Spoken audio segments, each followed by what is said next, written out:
प्रणाम साथियों, राधे राधे, जय श्री कृष्ण, जय श्री राम। कैसे हैं आप सब? आशा करता हूँ पूर्णतः स्वस्थ और प्रसन्न हैं। इसी के लिए श्री हरि के चरणों में, राधा रानी के चरणों में मेरी सदैव कामना है। सब प्रसन्न रहें, सब आनंदित रहें, वहमों में ना पड़ें। जीवन है, इसे लॉजिकल तरीके से जिएं। तो दोस्तों, हमारी जो ये सीरीज चल रही है, छोटे छोटे उपाय, सरल उपाय जो कोई भी कर सकता है, बिना कुंडली विश्लेषण के कर सकता है, सबको करने चाहिए, आजमाना चाहिए और लाभ उठाना चाहिए। इसमें आज हम बात करते हैं चंद्र ग्रह की। चंद्र ग्रह को प्रसन्न करने के, प्रबल करने के बहुत सारे तरीके हो सकते हैं, अनेकों हैं। लेकिन सीधी सरल बातें करें। चंद्रमा का स्वभाव क्या है? शीतल है, जल का प्रतीक है, जल तत्व है, निरंतर उतार चढ़ाव में रहता है। कलाएं हैं चंद्रमा की, 16 कलाएं हैं। प्रतिपदा से अमावस्या तक, अमावस्या से पूर्णिमा तक 16 कलाएं हैं। चंद्रमा नित्य कलाओं में रहने वाले ग्रह हैं, जो कि स्थिर नहीं होते हैं। तो ये जैसे मैंने पहले बताया, ईशान्य कोण में आप जल की स्थापना करें। बहुत लोगों ने वास्तुविद को बुलाकर और घर का वास्तु भी करवाया होता है, और उसके अकॉर्डिंग ईशान्य कोण में शायद अंडरग्राउंड टैंक बनाया हो या पानी की वहाँ व्यवस्था की हो।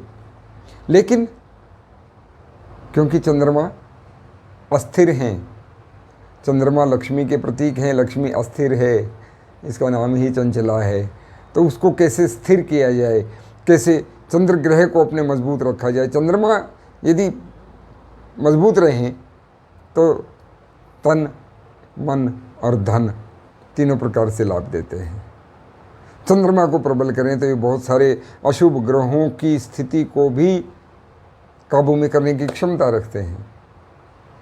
तो चंद्रमा को स्थिर करने के लिए वो जो जल आपने वहाँ स्थापित किया है, जल की व्यवस्था की है, उसमें कुछ ना कुछ बदलाव तो होता रहना चाहिए। ऐसा नहीं कि आपने एक अंडरग्राउंड टैंक बनाया, जल भर दिया और वो वहीं बासी पड़ा हुआ है। वो लाभ की बजाय आपको हानि देना शुरू कर देगा। उसे बदलते रहें, फ्लो बना रहे। नीचे की टंकी से ऊपर की टंकी में चढ़ा दीजिए। नीचे ऊपर का फ्लो चंद्रमा का है, उसे ऊपर की टंकी में चढ़ा दीजिए, या मोटर पाइप वगैरह लगाकर उसे खाली कर दीजिए, फिर से ताज़ा पानी भर दीजिए। इसे बदलाव में रखिए। जैसे जैसे ईशान कोण में वाटर फ्लो चलता रहेगा, आपके जीवन में मनी फ्लो चलता रहेगा, लक्ष्मी जी का चक्कर बना रहेगा। और बात करते हैं उपाय की। बड़ा आसान सा उपाय बता रहा हूँ। देखिए, आप भी कहते हैं कहाँ से ढूंढ के लाता है, तो ढूंढ के आपके लिए लाना पड़ता है। चंद्रमा के लिए सबसे आसान उपाय जो आप कर सकते हैं, चंद्रमा का रंग है सफ़ेद। चंद्रमा से जुड़ी हुई चीज़ों का, भोजन का, वस्तुओं का रंग अक्सर सफ़ेद रखा जाता है। बनियान, हमारी वेस्ट जो हम पहनते हैं शर्ट के नीचे, बनियान, गंजी, कुछ भी कहें, अधिकतर सफ़ेद ही रखी जाती है। ये हमारे हृदय से जुड़ी हुई चीज़ होती है, हमारे शरीर से चिपकी रहती है। ये चंद्रमा का प्रतीक है। हमारी बनियान हमारे चंद्रमा का प्रतीक है। यहाँ भी बदलाव करें। यहाँ कैसे बदलाव करें? देखिए, आपने कभी किसी वहम में सुना होगा कि जल्दबाजी में हम तैयार हो रहे थे, अचानक से पता चला बनियान उल्टी पहनी गई। तो लोग मजाक में कहते हैं, या बड़े बुजुर्ग कह देते हैं, ज़रूर कुछ शुभ होने वाला है। तो ऐसा जानबूझ के भी कभी कभार कर दिया करें। बनियान तो रोज़ पहनते हैं, कभी उल्टी पहन के देखें। कौन देख रहा है, ढकी हुई है यार।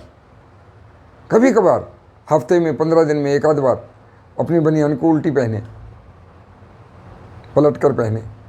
ऐसा नहीं कि गला गर्दन की, ये पीठ की तरफ चला जाए, नहीं, वस्त्र जैसे उल्टा हो जाता है, उल्टा करके पहने। कुछ फ्लो एक्टिविटी चलती रहे चंद्रमा में, निश्चित लाभ होता है। करके देखिए, आपको तन मन धन का लाभ होगा।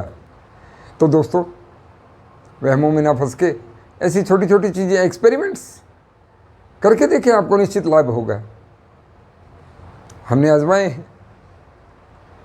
कभी कभार बनियान को उल्टा करके पहने और वाटर फ्लो ईशान कोण में फ्लो बनाएं।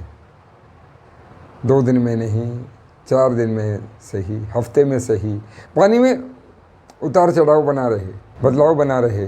हाँ, यदि आप कलश आदि में स्थापित करते हैं तो उसका भी उपयोग कर सकते हैं, लेकिन बदलें, स्थिर ना करें। उसके स्वभाव के अनुसार चलेंगे, आपको निश्चित लाभ होगा। राधे राधे बोलते रहें, जय श्री राम बोलें। हरे कृष्ण।